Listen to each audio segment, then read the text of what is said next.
Ya, pemerintah harus berkeyakinan bahwa menjadi petani milenial itu dia akan sejahtera. Jangan sampai di sisi lain kita juga berkeyakinan yang namanya petani tidak akan pernah kaya. Ya. Jadi boro-boro dia kemudian menjadi tumbuh, berkembang dari pemula menjadi advance gitu kan. Yang terjadi malah dia jadi stres gitu kan, jadi kapok ya. Ini yang kita nggak kepengen gitu. Jadi makanya saya kira pemerintah harus hadir. Nah, jangan sampai nih anak muda yang dia gemar bersosial media, ya kan, kemudian tergoda untuk jadi buzzer RP. Itu sudah jadi korban. Korban yang lain adalah misalnya korban pinjol kan. Ya. Itu kan kasihan gitu. Dia korban kan. Dia dieksploitasi kan. Baru usia muda, KTP sudah busuk.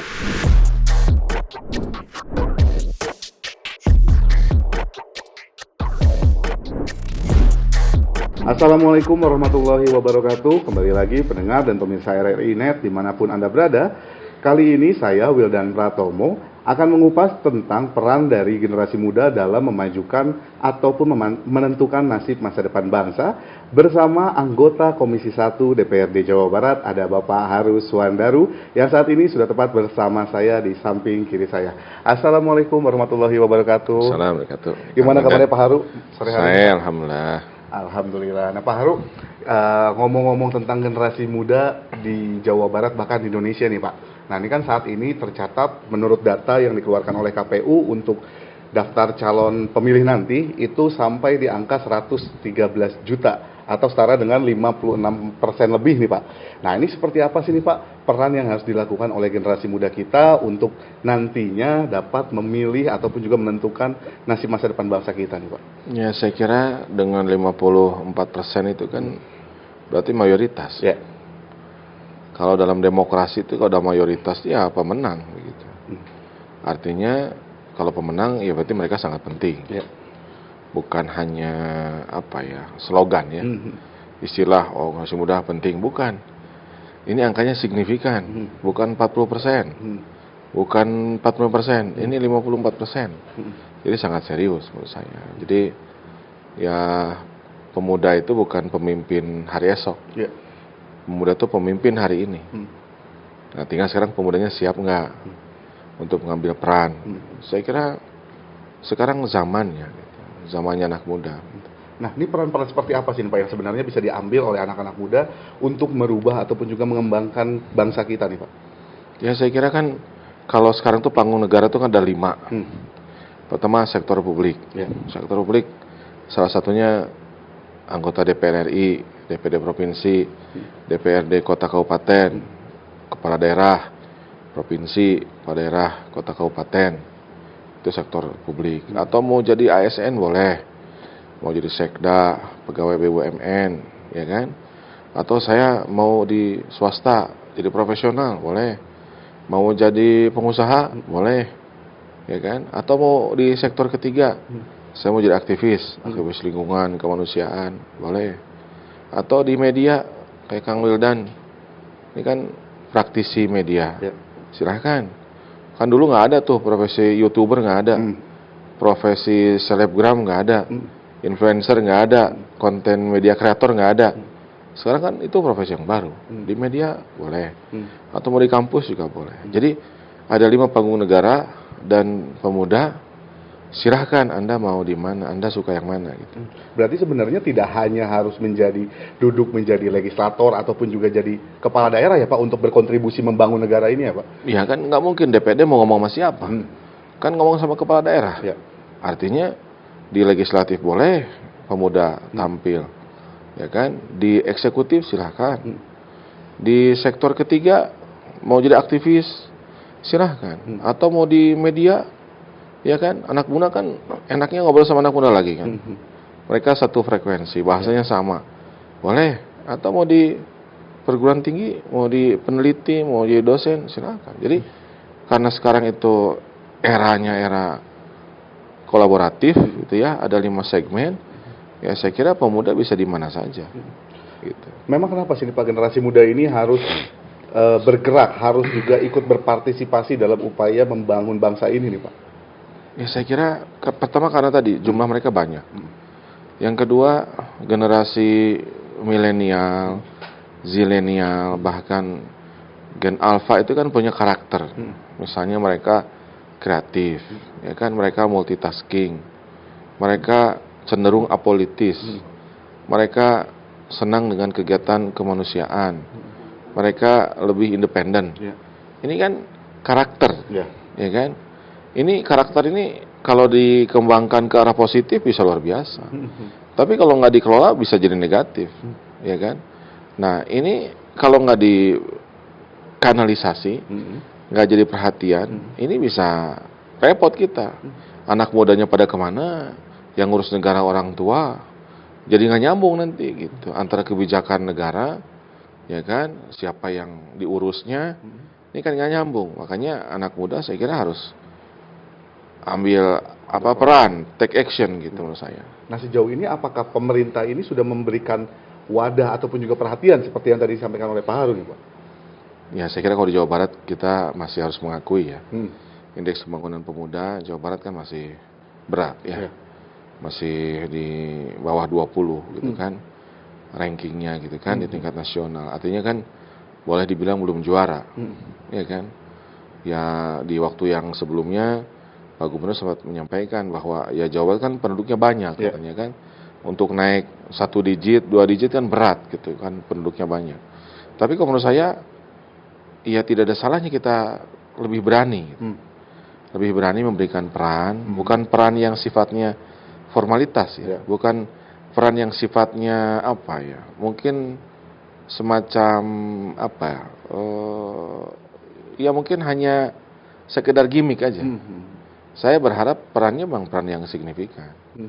Misalnya kemarin kita dorong petani milenial, ini harus serius gitu. Petani milenial benar-benar, ya pemerintah harus berkeyakinan bahwa menjadi petani milenial itu dia akan sejahtera. Jangan sampai di sisi lain kita juga berkeyakinan yang namanya petani tidak akan pernah kaya, ya kan? Kita mencontohkan petani milenial, tapi dalam hati kecil kita mengatakan bahwa petani mau benghar gitu, kan kontradiksi. Jadi menurut saya kalau kita dorong petani milenial tinggal di desa, rizki di kota, ya harus dikawal terus, harus dibina terus sampai sukses. Gitu. Itu yang harapan saya. Dan sejauh ini upaya seperti itu tampaknya apakah sudah dilakukan atau belum sih Pak oleh pemerintah saat ini Pak? Ya saya kira pemerintah masih cenderung lebih ke tadi formalitas. Ya arahnya ke gimmick begitu ya, supaya ya mungkin masuk ke sosial media jadi viral gitu kan, tapi tidak menyelesaikan akar masalah. Nah Pak, memang apa dampaknya Pak ketika permasalahan anak muda ini yang memang dia nantinya akan menentukan nasib masa depan bangsa tidak dikawal, tidak diarahkan, tidak mendapatkan ruang bahkan untuk mengeksplor kemampuan dia nih Pak? Ya contoh kasus petani milenial ya. Itu kan ada beberapa kasus ya. Yang dia tidak didampingi, sehingga ketika off takernya itu katakanlah tidak mau bertanggung jawab atau panennya gagal, sementara modalnya didapatkan dari bank gitu kan harusnya yang menjamin off taker gitu. Tapi kan dia lepas tangan. Lalu kalau udah lepas tangan bagaimana? Akhirnya kan bang ngejar-ngejar anak muda kita ini. Jadi boro-boro dia kemudian menjadi tumbuh berkembang dari pemula menjadi advance gitu kan. Yang terjadi malah dia jadi stres gitu kan, jadi kapok ya. Ini yang kita nggak kepengen gitu. Jadi makanya saya kira pemerintah harus hadir untuk memberikan ruang, mensupport baik dari aspek regulasi, institusi, anggarannya kan gitu ya. Kan kita bisa membreakdown kan dari aspek teknologinya bagaimana, aspek partisipasi masyarakatnya bagaimana. Kalau itu sudah bisa kita tunjukkan, saya kira optimis gitu. Pemuda di Jawa Barat khususnya itu bisa naik indeks pembangunan pemudanya gitu. Ketika indeks pembangunan pemuda ini naik, apa manfaatnya nih Pak untuk sebuah negara ataupun daerah Pak? Ya saya kira sangat signifikan ya. Kita kan selama ini mengukur kualitas SDM itu kan dari IPM. pendidikan, ya kan, daya beli, gitu kan, kesehatan dan sebagainya. Ketika kualitas pembangunan pemuda itu meningkat, artinya kan ada sekian instrumen yang itu bisa dinyatakan secara kuantitatif bahwa pemerintah berpihak pada pemuda, sehingga pemuda akan punya ruang untuk berekspresi, membangun potensi, terjun berkontribusi, ya kan, baik itu sebagai legislatif, sebagai eksekutif, sebagai profesional, sebagai pengusaha, sebagai aktivis media, sebagai kemudian juga aktivis kemanusiaan, kemudian di perguruan tinggi. Kalau anak muda sudah mengambil peran, dia sudah ada di atas panggung negara, saya kira otomatis negara kita akan jadi lebih baik gitu. Oke, siap. Nah Pak, itu dalam konteks membangun sebuah negara. Di tahun ini bertepatan juga nih Pak dengan tahun politik nih Pak, hingga 2024 nanti. Ya. Nah ini peran generasi muda di mata Pak Haru sendiri dalam tahun politik ini seperti apa sih nih Pak? Ya, kalau saya berharap pemuda jangan jadi penonton. Pemuda bahkan jangan jadi korban ya. Tapi penonton mah lumayan kan, teu kumaha. Kalau korban kan bahaya, ya kan? Dia akan jadi objek, dia akan dieksploitasi oleh perhelatan politik, ya kan? Misalnya ya, residu demokrasi itu yang kita pernah diskusikan, buzzer RP. Nah jangan sampai nih anak muda yang dia gemar bersosial media, ya kan? Kemudian tergoda untuk jadi buzzer RP. Itu sudah jadi korban. Korban yang lain adalah misalnya korban pinjol kan. Itu kan kasihan gitu. Dia korban kan. Dia dieksploitasi kan. Baru usia muda KTP sudah busuk. Ya kan, kasihan. Nah, saya kira harus kita dorong, kita beri ruang, kita arahkan, bahkan kalau perlu kita rayu gitu. Anak muda ini supaya dia mau tampil gitu.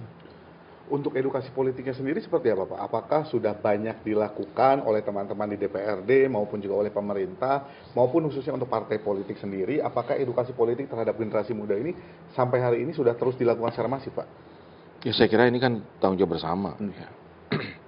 Sektor publik ya, pemerintah, DPRD, KPU, Panwas harus ikut semuanya gitu. Dan nggak bisa kalau istilah Ustadz Salim itu ya, ketua Majelis Syuro PKS itu, kalau mancing itu kan harus harus kesukaan ikan gitu. Jangan mancing tapi kesukaan si pemancing. Sukana onde-onde misalnya ya, Kang Wildan teh nguseup teh umpannya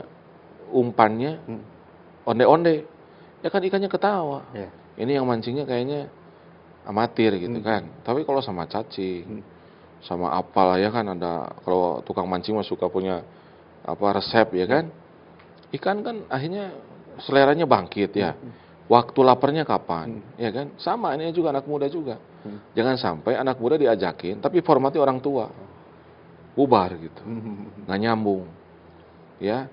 Misalnya format mau kita pendidikan politik ke anak muda. Kontennya misalnya yang disukai orang tua gitu, nggak nyambung.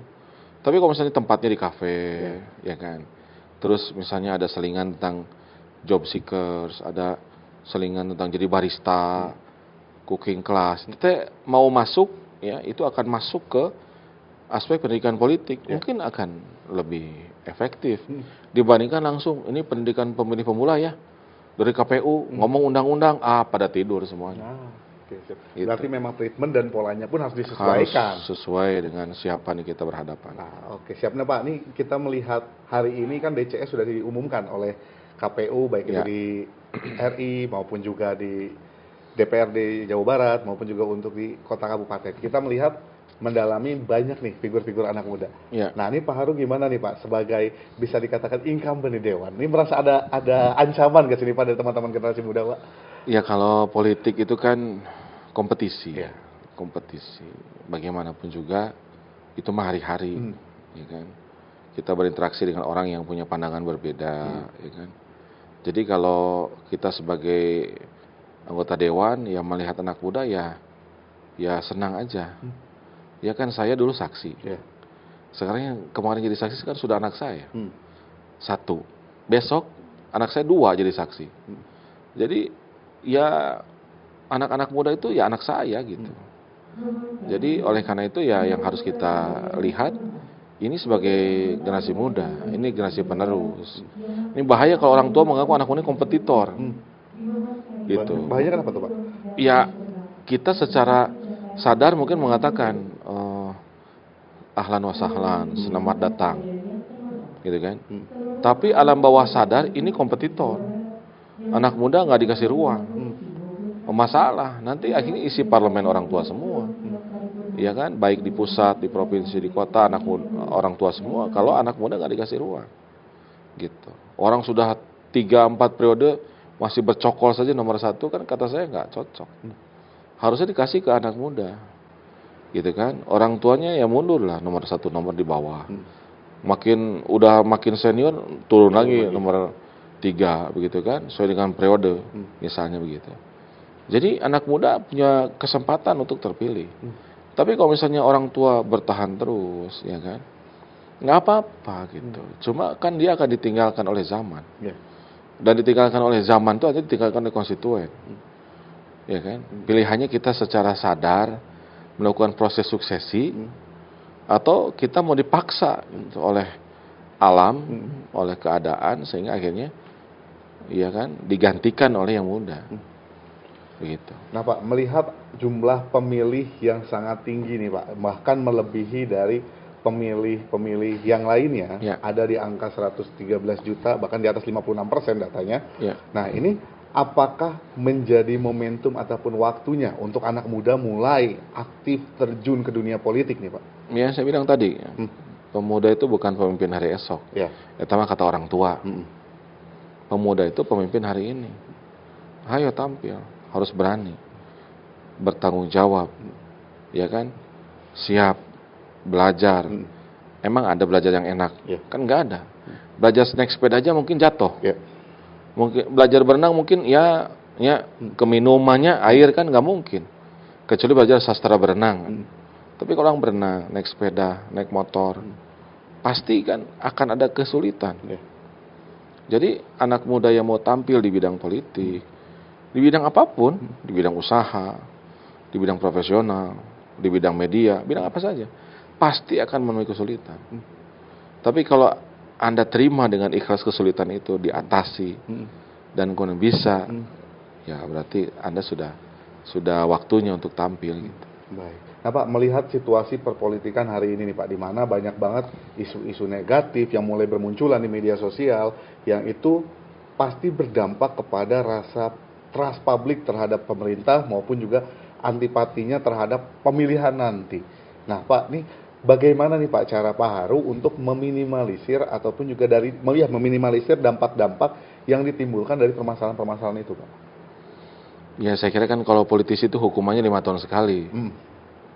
Nggak bisa ada masalah, ada kesalahan langsung aja gitu, nggak bisa.